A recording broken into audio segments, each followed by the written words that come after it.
Dios, gracias por el tiempo de la alabanza, mi Dios. Gracias por el tiempo juntos, gracias porque podemos compartir y cuida, protege nuestros corazones, Dios, para estar centrados en usted nada más, en alabarlo, en conocerlo más y más, mi Dios.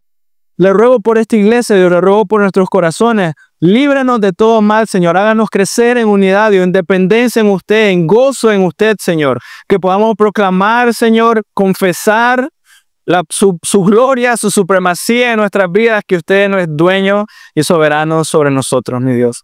Que pues no hay mejor lugar donde estar, Dios. Somos siervos suyos, Padre, y siervos unos de los otros. Ayúdenos, mi Dios, a crecer así para gloria y honra de su nombre. Amén. Así que si tienen una Biblia, por favor, 1 Samuel capítulo 1, versículos del 9 al 18. Vamos a abarcar bastante. Dice, pero Ana se levantó después de haber comido y bebido estando en el Silo. Y mientras el sacerdote Elí estaba sentado en la silla junto al poste de la puerta del templo del Señor, ella, muy angustiada, oraba al Señor y lloraba amargamente. Entonces hizo voto y dijo, oh Señor de los ejércitos, si te dignas a mirar la aflicción de tu sierva, te acuerdas de mí y no te olvidas de tu sierva, sino que das un hijo a tu sierva, yo lo dedicaré al Señor por todos los días de su vida y nunca pasará navaja sobre su cabeza. Mientras ella continuaba en oración delante del Señor, Elí estaba observando la boca, pero Ana hablaba en su corazón. Solo sus labios se movían y su voz no se oía. Elí pues pensó que estaba ebria. Entonces Elí le dijo, ¿hasta cuándo estarás embriagada? Echa de ti tu vino. Pero Ana respondió, no, Señor mío, soy una mujer angustiada en espíritu, no he bebido vino ni licor, sino que he derramado mi alma delante del Señor. De nuevo, no tenga a su sierva por mujer indigna. Hasta ahora he estado orando a causa de mi gran congoja y aflicción. Y luego, ve en paz, le respondió Elí, y que el Dios de Israel te conceda la petición que le has hecho. Ay, es su sierva, una vez más, gracia ante sus ojos, le dijo ella. Entonces la mujer se puso en camino, comió, y no estaba triste su semblante. Amén. Entonces lo que quiero que vean hoy es la actitud de un creyente que ve, que entiende, que vive la supremacía de Dios en su vida. Eso es lo que quiero que estemos concentrados, la supremacía de Dios en la vida del creyente. Y como voy a abarcar mucho, no voy a hacer mucho de introducción, sino tengan eso en mente. O sea, no importa lo que esté pasando, no importa la circunstancia, el creyente se concentra en la supremacía de Dios. Y con eso el punto número 1 dice, el creyente debe actuar conforme a la supremacía de Dios. Esa debe ser la manera que vives, actuar conforme a la supremacía de Dios. Y lo vemos rápido desde el versículo 9, porque ella dice, se levantó después de haber comido estando en Silo. Después de haber comido y bebido estando en Silo. Se levantó después de haber comido y bebido. Y si estuviste la semana pasada, recuerdas que la situación de ella no era fácil. Su corazón estaba cargada, ella estaba triste, estaba luchando con su esterilidad.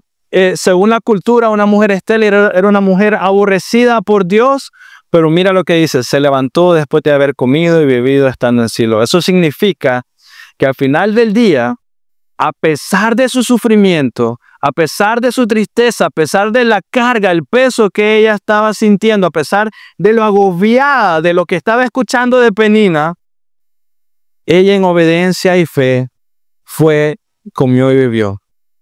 Comió de la ofrenda de paz que su esposo había dado, ¿no? Recuerden, el escenario es en el tiempo de la Pascua. Entonces eran comidas especiales, consagradas al Señor. Y ella, a pesar de lo que sentía en su corazón, que algunas veces nos sucede a nosotros, ¿no? Viene un domingo y decimos, o como la reunión que tuvimos de grupo pequeño, no tengo muchas ganas, hoy no me siento con ánimo, hoy estoy aquí, me siento acá. Pero ella estaba en esa misma circunstancia, aún así, en obediencia y fe, ella aceptó la ofrenda de paz, comió y bebió con su esposo y su familia. Ahora, que el autor diga que ella comió en Silo, simplemente implica que Ana comió de la ofrenda del sacrificio ofrecido al Señor. No, la porción doble que el Cana le había dado, ella dijo, ok, está bien. Lo cual es bueno, ¿no? Porque significa que Ana en la práctica, en su vida práctica, en el evangelio práctico de ella, entendió: el Señor es más importante que esto. El Señor es más grande, Él es supremo.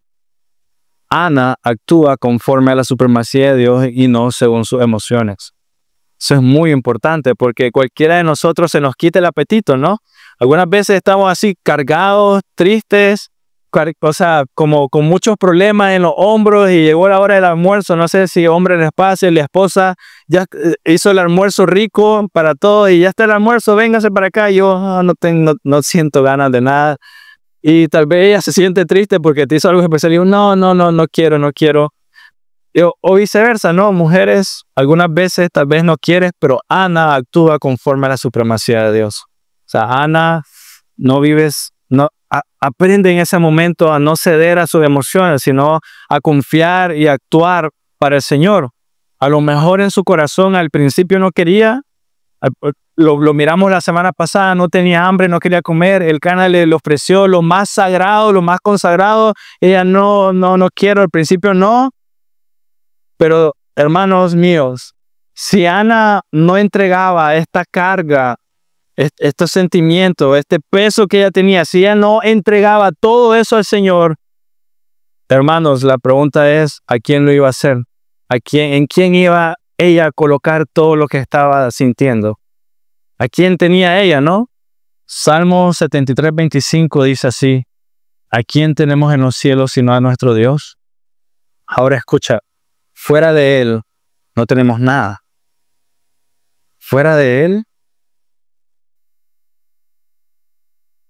hermanos, nuestro Señor está atento al clamor de sus hijos. Y ella está ahí. O sea, no está pasando una situación fácil. Pero aún así, si ella no entrega esto al Señor, ¿a quién lo haría? Y lo entiende, su vida práctica lo demuestra ahorita comiendo con su familia. Recordemos el escenario, es muy probable que están celebrando la Pascua, ¿no? Y aunque por el pecado del pueblo de Israel, tal vez no muchos creyentes lleguen así a ofrecer sacrificio al templo, no muchas personas celebraban la Pascua seguramente en ese tiempo. Todavía vemos algunas personas que llegan a ofrecer sacrificio, como en el caso del Cana y su familia. Llegan al templo. Por consiguiente, es una fecha importante. Es como ahorita, ¿no? Todas las familias ¿cómo se llama? En las promociones de sus hijos, el familiar que no has visto en 10 años se aparece: guardame una ticket que quiero ir. No, era algo así. Era algo parecido, era muy importante. Era una fecha importante y de mucho trabajo. Había que atender a mucha gente. O sea, piensen en eso, ¿no? El templo, viene gente de todas partes a ofrecer sacrificios, ofrendas. Entonces es un tiempo de mucho trabajo. O sea, como pensando en la iglesia, asimilación, recibir un montón de personas, luego los utensilios para poder hacer el sacrificio y todos los detalles que hay. Es una escena donde hay mucho trabajo por hacer y es para honrar al Señor.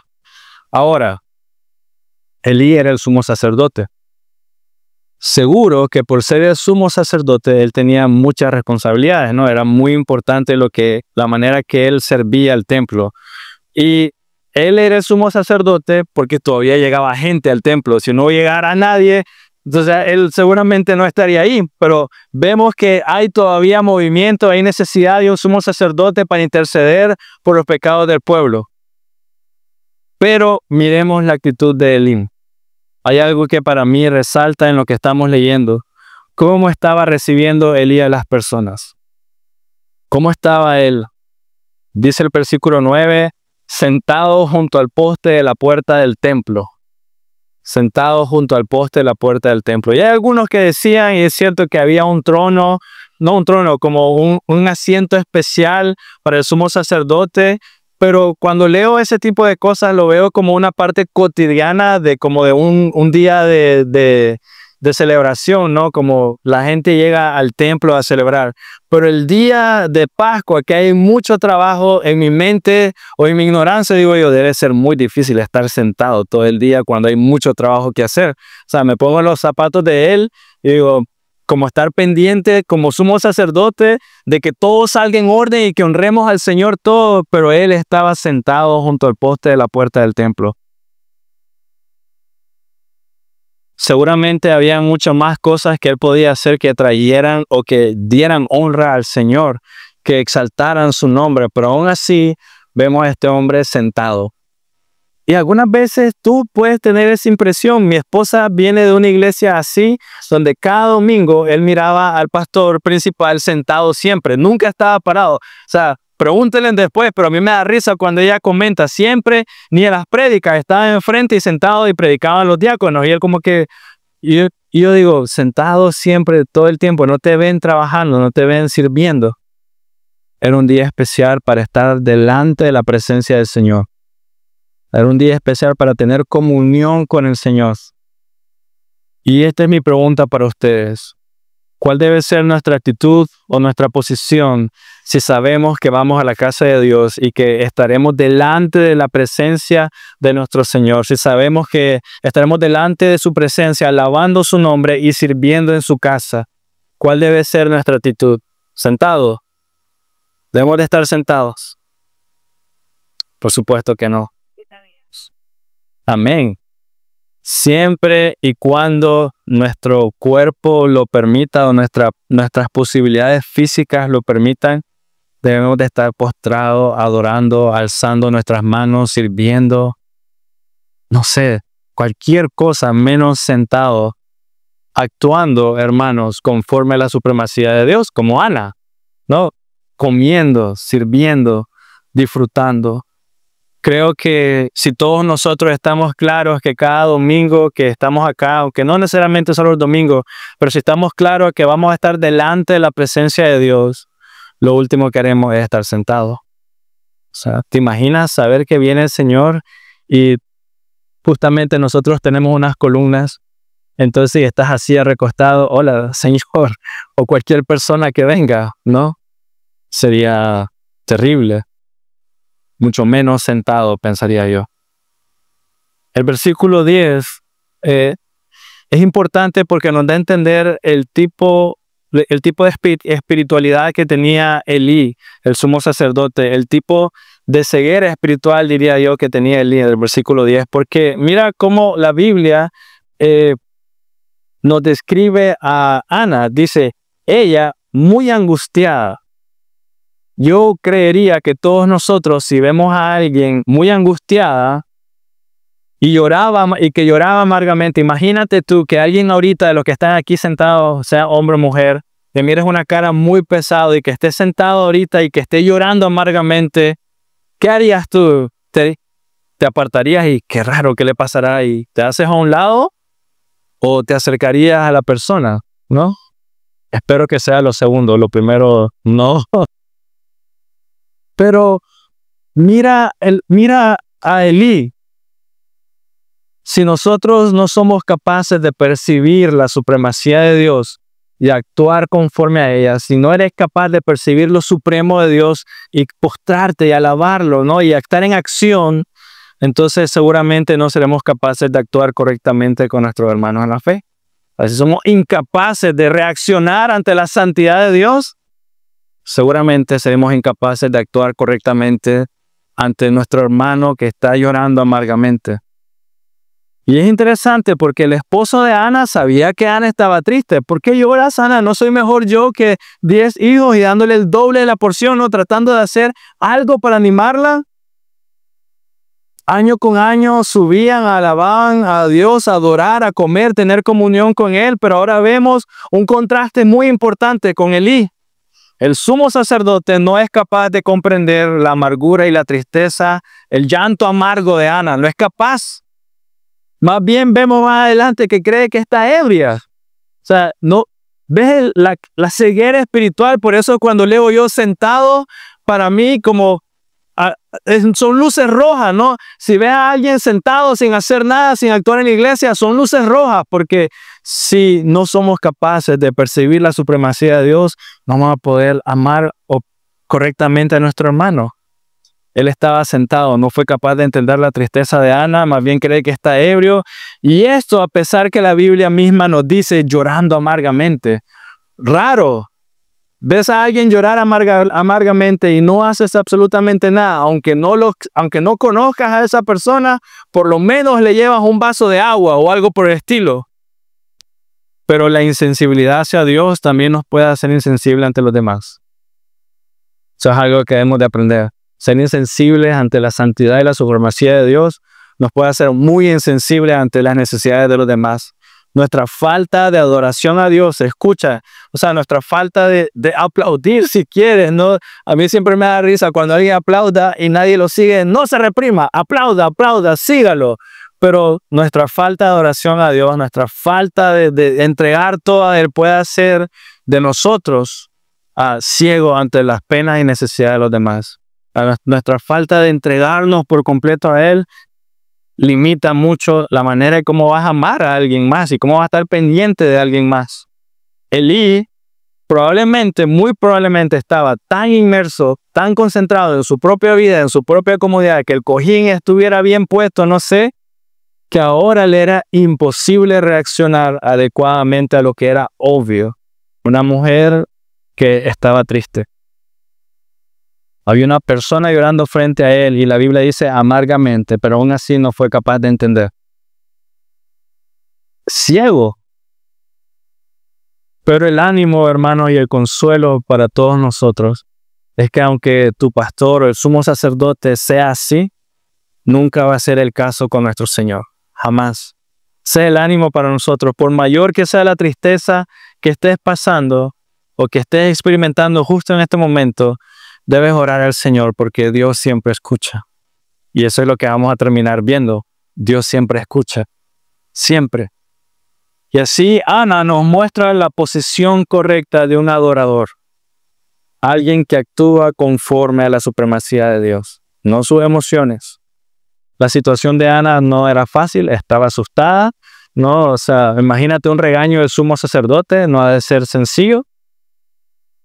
Llorando amargamente, Penina provocándola mucho más en estas fiestas, pero aún así ella, y pon mucha atención, a pesar de que le estaban bombardeando en ese momento, su corazón, su mente, sus miedos, ella como tal vez sintiéndose sin valor y luego el sumo sacerdote contestando de la manera que lo estaba haciendo, Penina hablando mal en contra de ella y aún así, ¿qué estaba haciendo Ana? Oraba al Señor. Oraba. Eso fue como un despertar para Ana porque año con año ella venía y era indiferente. A lo mejor miramos que era triste cada vez que venía, pero este año fue especial. Ana escoge confiar, escoge orar, escoge ya no poner la mirada en ella, sino en Dios. Ana escoge actuar conforme a alguien que reconoce la supremacía de Dios. Él es más importante. Te pregunto, ¿valió la pena el cambio? O sea, Ana viene y pasa de sufrir, digamos, recibir bullying en su propia casa y ahora fue un cambio de ella y ahora decir, escúchame Señor, escucha mi corazón en medio de mi angustia. ¿Valió la pena? Claro que sí. Claro que sí. Vale la pena entonces, hermanos, que tú seas persistente en oración. Vale la pena que tú seas constante, aunque no veas la respuesta en el tiempo que tú quieres. Porque recuerda, Ana, año con año, vale la pena que tú seas persistente, aunque no tenga la respuesta ya. Vale la pena porque nuestro Señor es supremo. Amén. Número 2.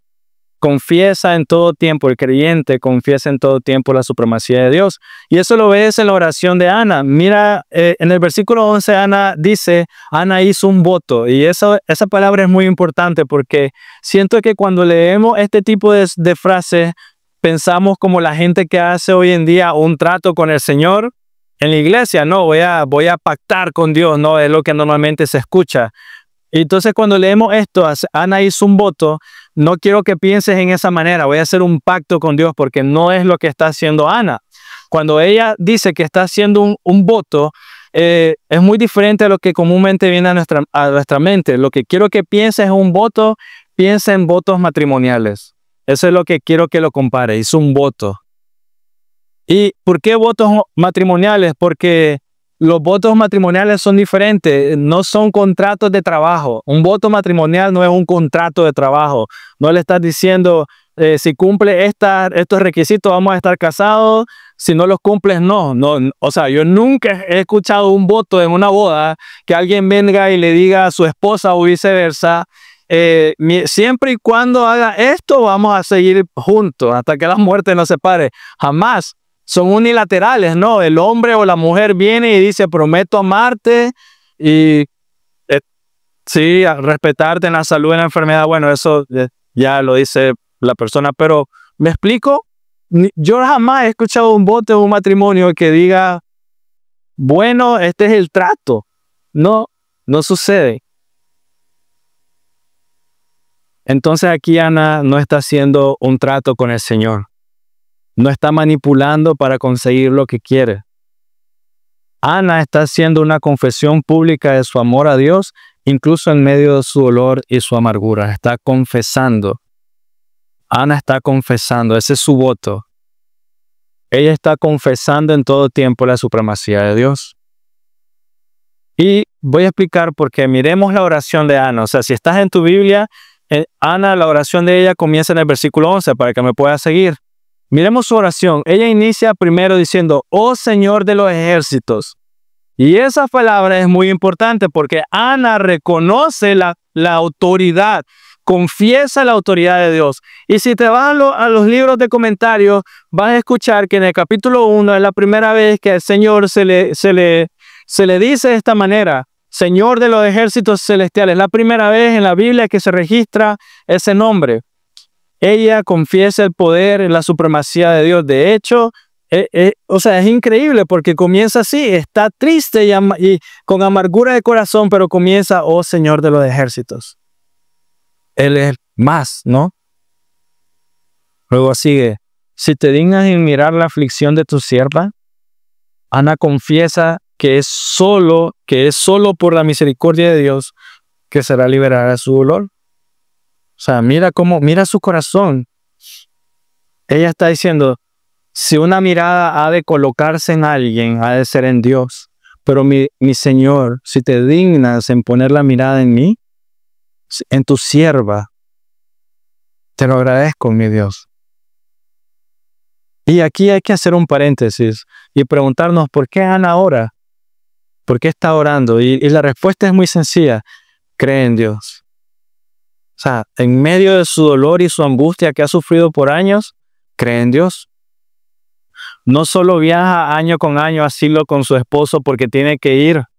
No solo hace eso. Y no solo come del sacrificio de paz porque todos los demás lo están haciendo. No es solo eso. No solo come sabiendo que Dios estaba ahí. O sea, come con fe. Ana come con fe sabiendo que la presencia del Señor estaba ahí. Por tanto, en la presencia de Dios busca su misericordia. Se acerca al trono de Dios donde sabe que encontrará el oportuno socorro que necesita. Ana se acerca. Ana está orando con fe.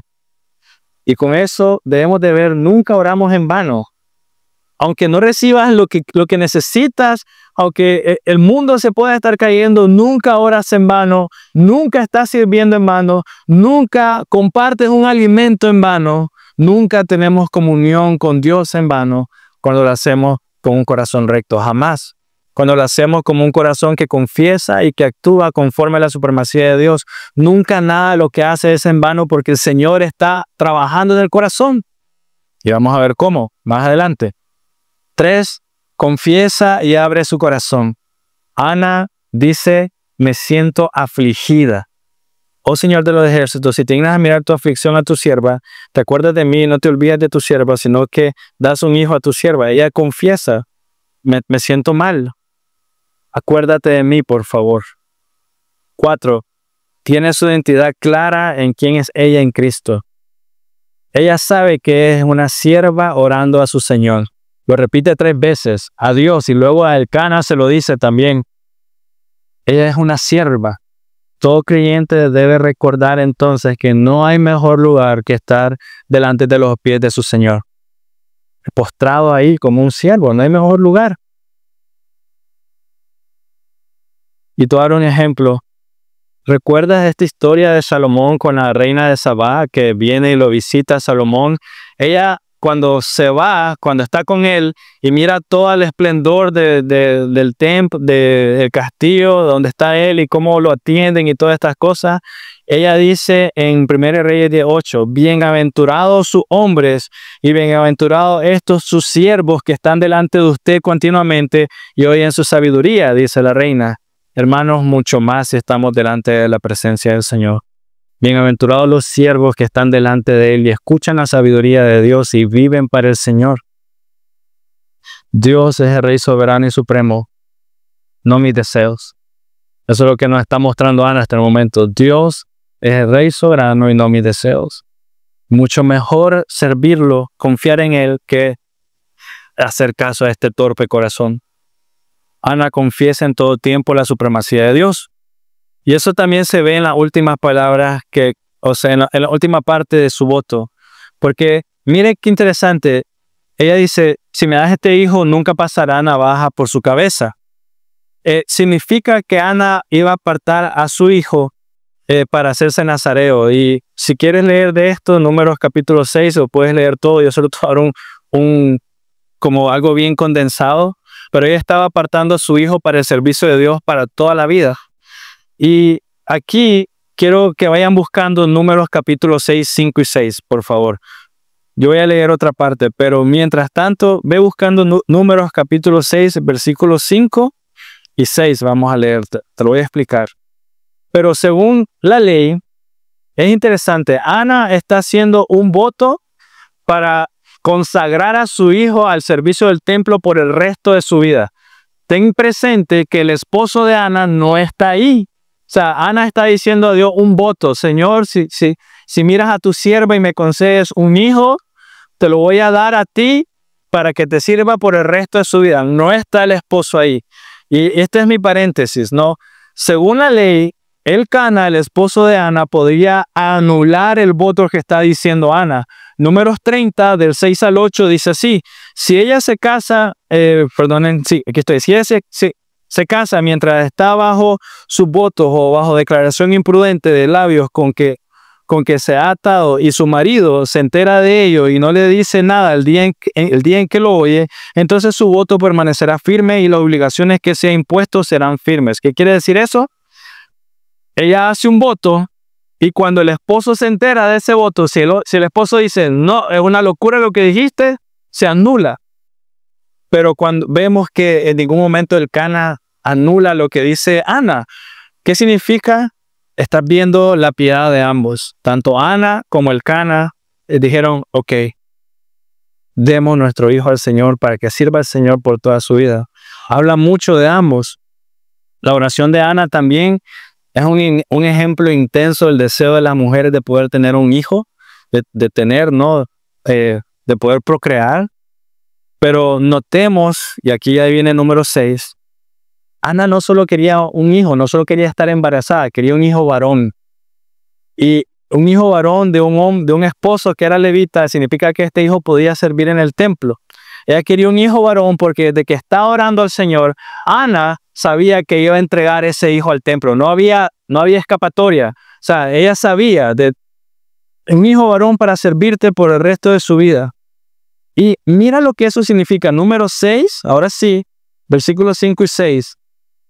Dice, durante todos los días del voto de su nazareato, o sea, estamos hablando, ahorita piensa en Samuel, no pasará navaja sobre su cabeza, será santo hasta que se cumplan los días por los cuales se apartó a sí mismo para el Señor, se dejará crecer el cabello. Recuerde que esto es para toda la vida de Samuel. Y ahora el versículo 6, durante todos los días de su nazareato para el Señor, no se acercará a persona muerta.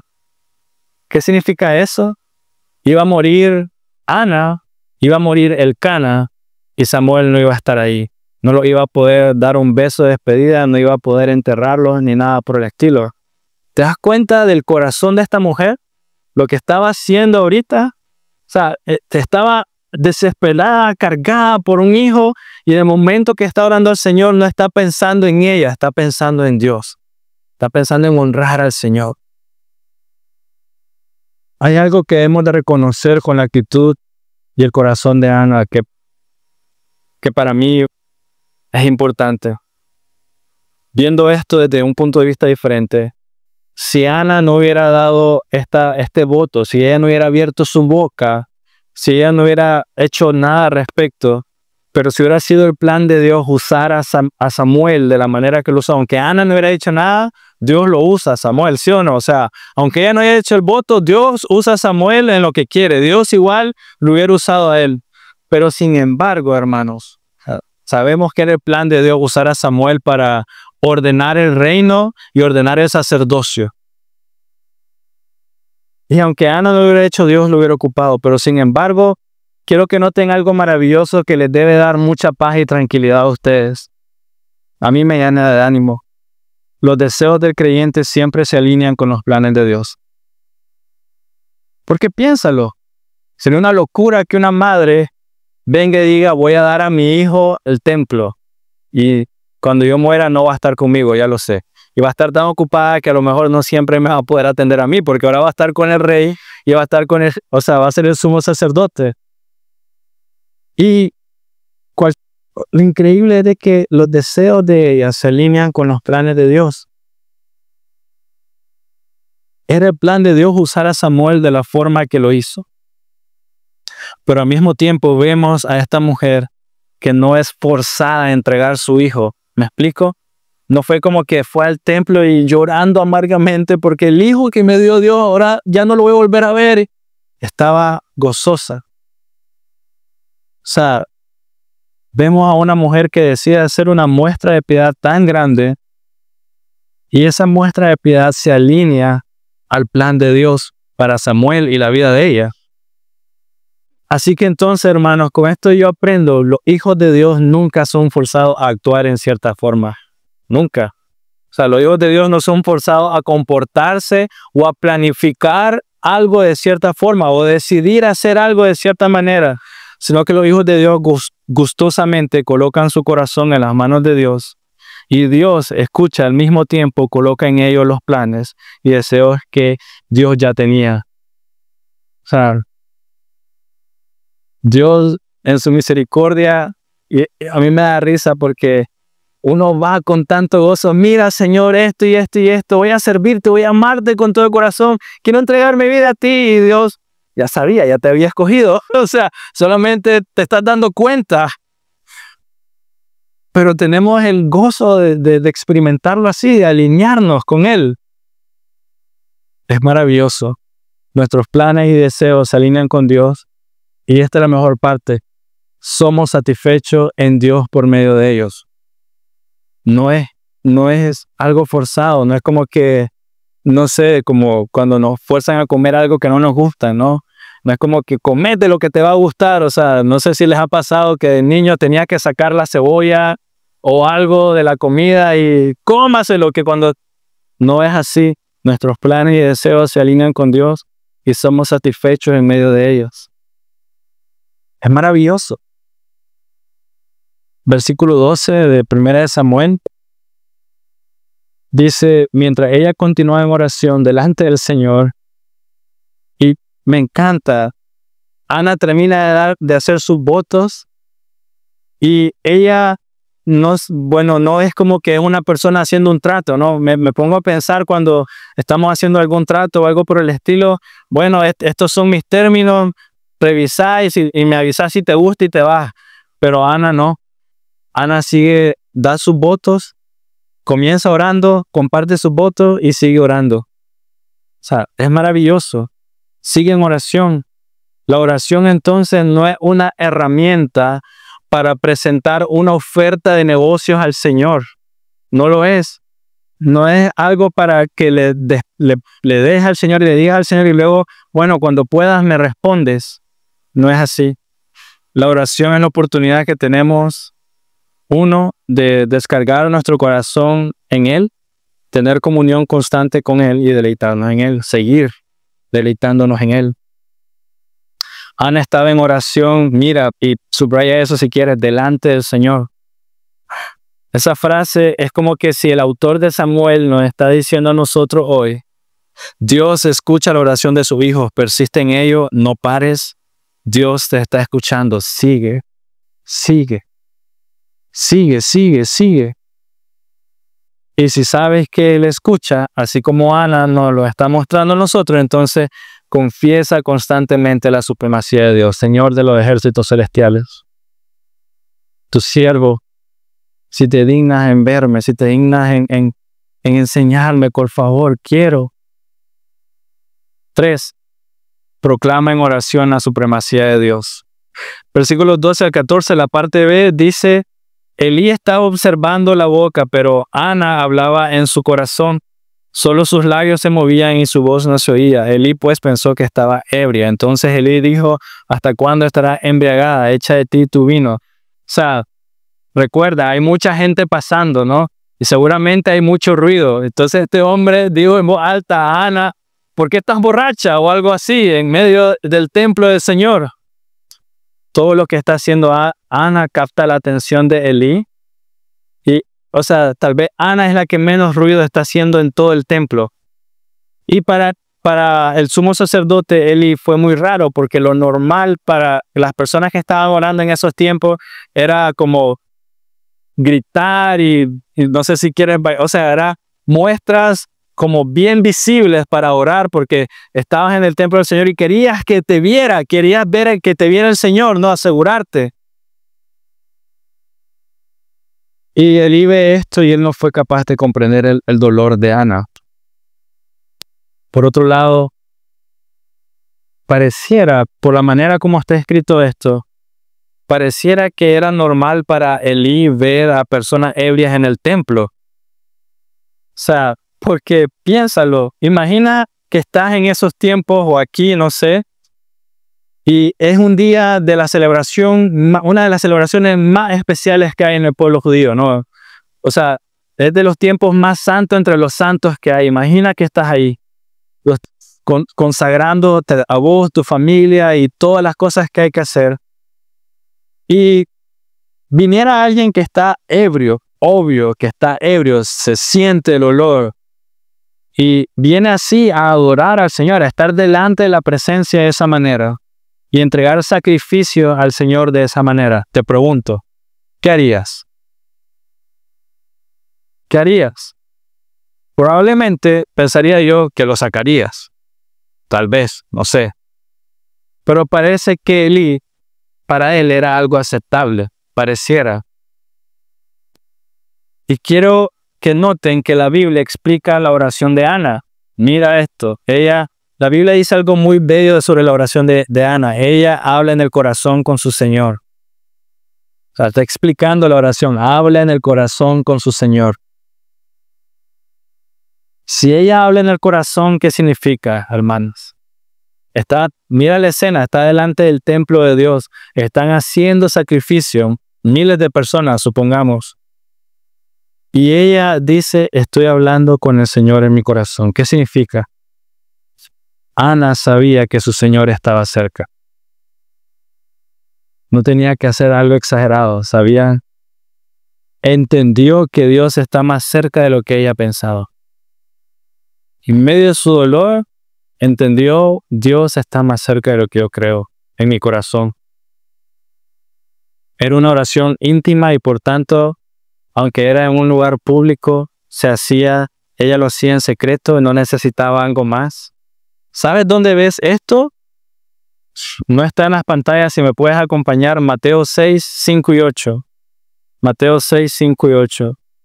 Y con esta comparación quiero que veas, o sea, realmente hay muchas cosas del Antiguo Testamento que ves en el Nuevo Testamento. O sea, la gente, su fe no la vivía de una manera en el Antiguo Testamento y de otra manera en el Nuevo Testamento, sino que hay congruencia en todo. Mateo 6, del 5 al 8.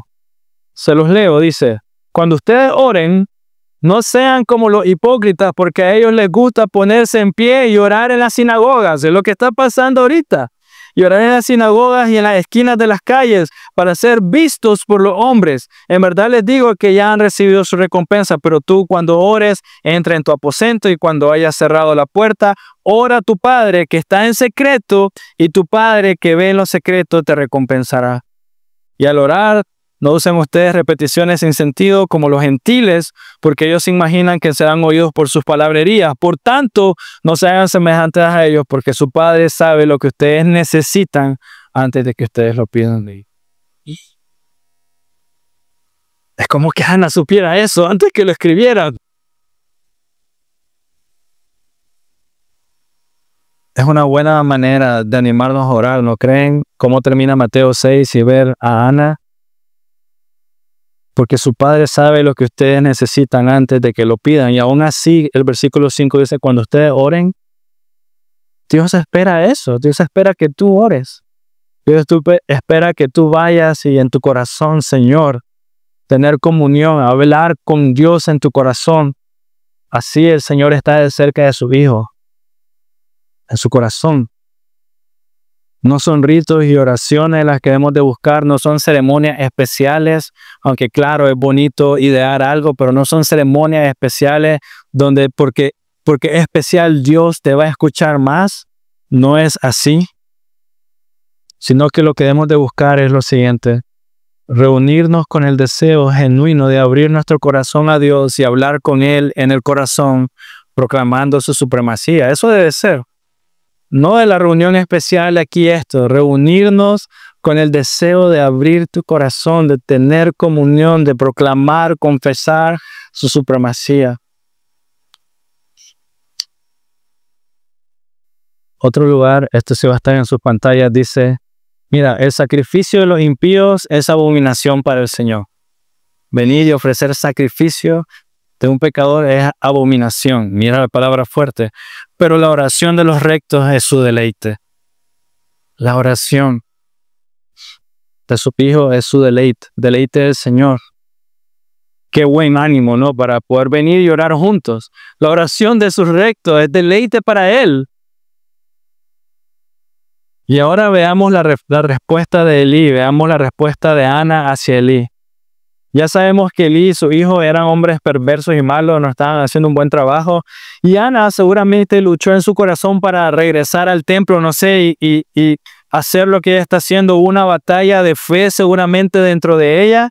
También luchó en su casa. Penina estaba hablando mal de ella, ¿no? Y desanimándola. Y va al templo donde se supone que tal vez podría ser entendida y ¿qué va? Más bien el sumo sacerdote le dice, ¿estás borracha? No le está yendo bien. Ese día no ha sido un buen día para ella.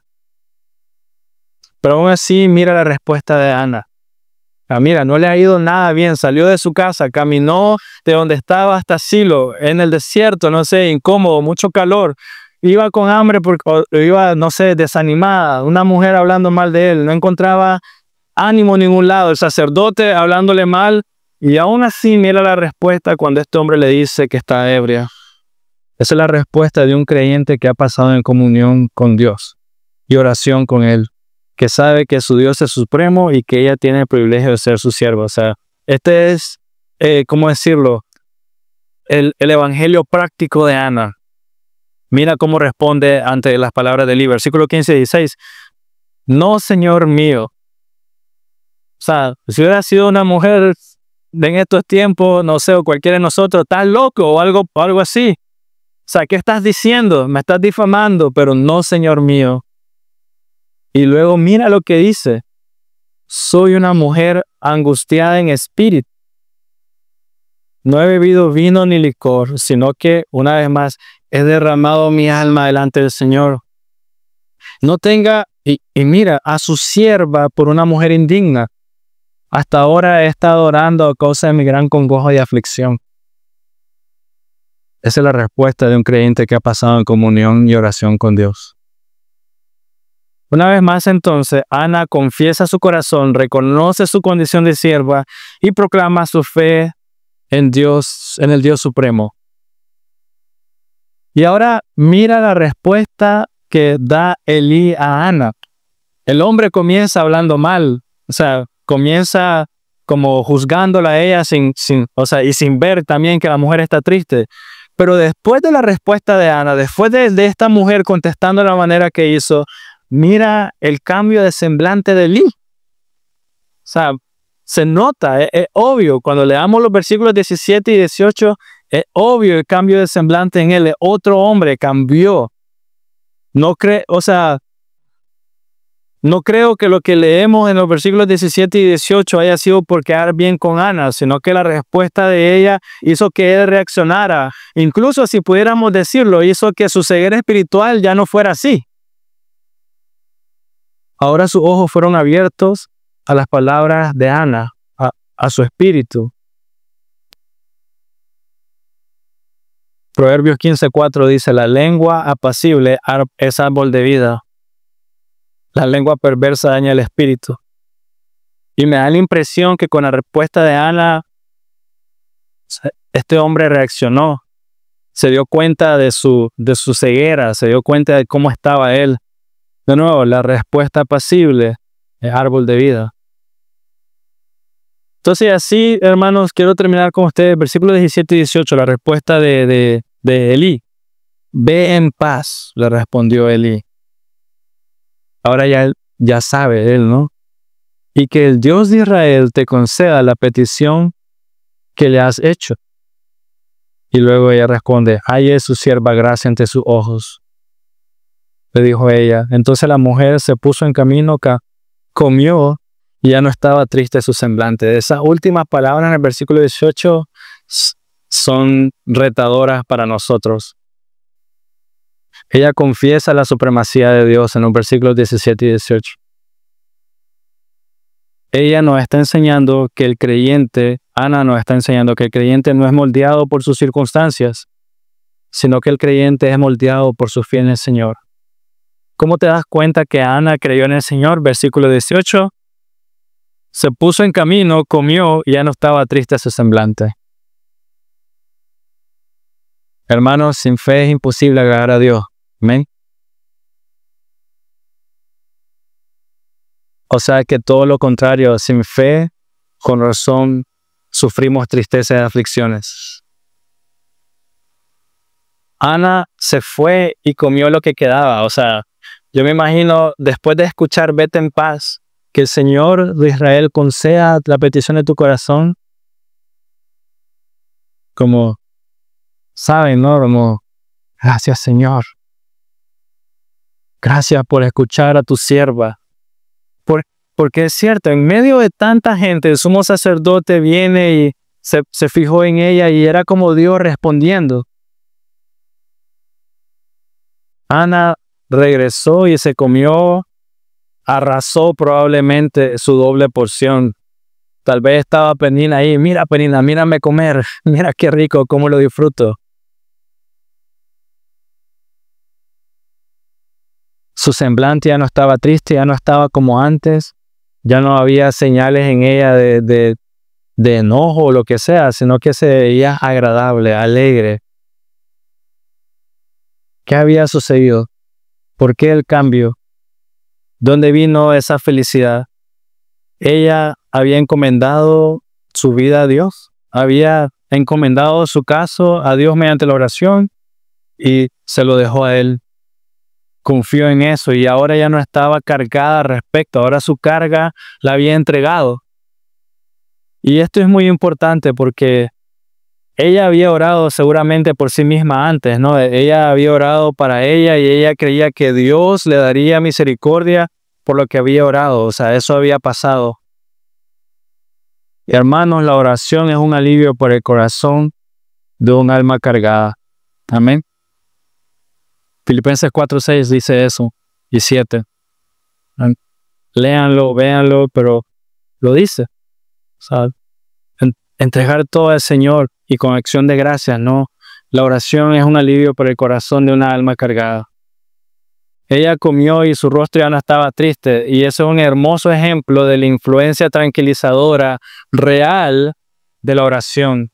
Eso es un ejemplo real. Cuando ustedes envían un mensaje en los grupos, oremos por tal persona, o sea, realmente lo que está pasando es algo bello. Y nos ponemos a orar por la persona, por la salud, lo que sea que esté pasando. Y luego hay un cambio, es un ejemplo real del resultado de la oración. Ana había depositado su carga en el Señor y así su propio espíritu se sintió aliviado de su carga y ahora ella podía comer.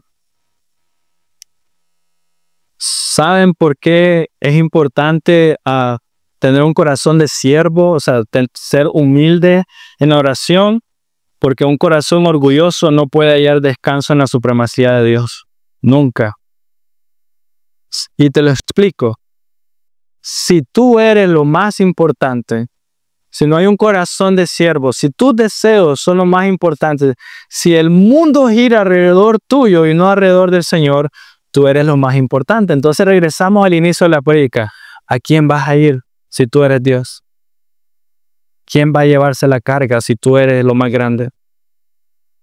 Una persona que valora sus propios planes, que considera sus opiniones las más importantes y que desea por encima su interés en lugar de los demás, no tiene a dónde recurrir porque esa persona es lo más importante. En cambio, el siervo tiene a un Dios maravilloso a quien entregar todo. Ana es la prueba de eso, de cuando te humillas bajo la poderosa y suprema mano de Dios, Él escucha. Él escucha, Él está atento. Él escucha a su Hijo y lo exaltará a su debido tiempo. Eso es Salmo 55, 22. Va a estar en sus pantallas. Déjenme buscarlo, por favor. Pero con eso, hermanos, quiero animarlos, ¿no? a permanecer en oración. Echa sobre el Señor tu carga y Él te sustentará. Él nunca permitirá que el justo sea sacudido. Y hermano, y si lo permite es porque lo necesitabas. Necesitabas abrir los ojos, necesitabas reaccionar como Elí, ¿no? La madurez espiritual entonces, y escucha muy bien, la madurez espiritual se cultiva con una actitud como la de Ana. Sinceramente, una actitud de humildad hacia Dios y los demás y confianza en el cuidado de Dios. ¿Quieres crecer, madurar espiritualmente? Una actitud de humildad hacia los demás, hacia Dios y confianza en el cuidado de Dios que la traerá en el momento adecuado. Él sabe mejor. Hay muchas razones o ocasiones en las que oramos y nos preguntamos, Dios, ¿por qué no has contestado? Dios, ¿por qué no has respondido? Dios, ¿por qué te has dilatado? Dios, ¿por qué? Sí, hay momentos en los que Dios para nosotros demora la respuesta. Y aquí está el caso de Ana, ¿no? Año tras año creciendo, yendo, pidiendo por un hijo, orando. Una mujer estéril. Sin duda alguna, Ana había orado anteriormente por un hijo. No creo que esta haya sido la primera vez que ella ha orado. Sin duda alguna, ya antes ella hubiera orado tal vez, oh Dios, dame un hijo, Señor, por favor. Dame un hijo. ¿Por qué no me has dado un hijo? Y aparentemente no hubo respuesta de Dios, la retrasó. Pero debemos de entender que si Dios demora una respuesta, hay una razón muy grande detrás de esa demora, entre comillas. Dios está buscando que nuestros deseos se alineen con sus planes. La Biblia dice, los ojos del Señor recorren toda la tierra para mostrarse fuerte a favor de aquellos cuyo corazón están completamente hacia Él. Dios estaba esperando. Dios estaba trayendo a Ana, su corazón. Estaba haciendo que su corazón estuviera completamente hacia Dios, desbordado hacia Él. Los planes de Dios, las cosas de Dios. Mira, es obvio, primero no quería comer y ahora sí, comió antes de que Dios incluso le respondiera. Dios quería atraer su corazón hacia Él y que Él fuera lo más grande y lo más importante. Mira, seguramente en el pasado, Ana oraba de manera diferente, hacía oraciones diferentes, decía, quiero, Dios, dame. Seguramente, o sea, me imagino a Ana en su enojo o como la manera que Penina estaba hablando en contra de ella. Seguramente Ana hubiera orado algunas veces, Señor, mira cómo esta mujer me está tratando, dame un hijo para callarla, para que ella no siga hablando así o algo por el estilo. Pero ahora mira lo que ella está pidiendo. O sea, ya su oración es diferente. Señor, quiero un hijo al que pueda amamantar, al que pueda cuidar, pero quiero un hijo que te sirva con toda su vida. Y en ese momento era un deseo genuino y real de su corazón. Hermanos míos, Dios ha prometido y Él va a responder. Amén. Y eso es lo bello. Mira, en el momento que ella oró y sus deseos se alinearon a los planes de Dios, era obvio, empezó a comer y regresó con su familia, había gozo. No era una fe ciega, como que bueno, vamos a ver si el Señor responde. Fue obvio. O sea, hay paz en el corazón de que tus planes, tus deseos, todo tu ser está alineado con Dios. Él pone esa paz. Es obvia y es real. Y de repente cuando no salen las cosas, bueno es el Señor y Él va a responder y Él sabe lo que necesitamos. Amén. Amén. Qué bien. Nuestro Dios es bueno. Señor, gracias por lo que nos has enseñado, mi Dios, y gracias por animarnos a orar y por escuchar de tu palabra que anhela nuestra oración e incluso te deleitas en ella, aunque mi mente para mí es wow, como ni siquiera sé, Señor, o sea, incluso cuando tal vez me piden hacerlo, mi Dios, tengo pena, pero ahora no debe de haber eso, Dios, ahora debe haber un conocimiento de que hay deleite en ti por ello, sea grande o pequeña, una oración corta, sencilla o simple o larga, Señor, lo que importa no es la cantidad, sino el corazón que desea estar con usted, deleitarse en usted. Un corazón que desea entregarse a usted, Señor, y que desea confiar en usted con todo, Señor. Enséñanos a vivir así, para gloria y honra suya, Señor. Independencia total en quién es usted y en lo que usted hace, porque usted es nuestro Dios soberano y supremo y que contestará, dará la respuesta que necesitamos, Señor. Eso es lo que debo de creer. Tú vas a traer la respuesta en el tiempo, en el momento y la manera adecuada que yo necesito para alabar tu nombre y exaltarte y amarte más, Señor, y estar mucho más satisfecho en ti. ¡Wow! Gracias, Señor. Gracias porque puedo estar seguro de ello, Dios, porque pone esa certeza en nosotros. Amén. Amén.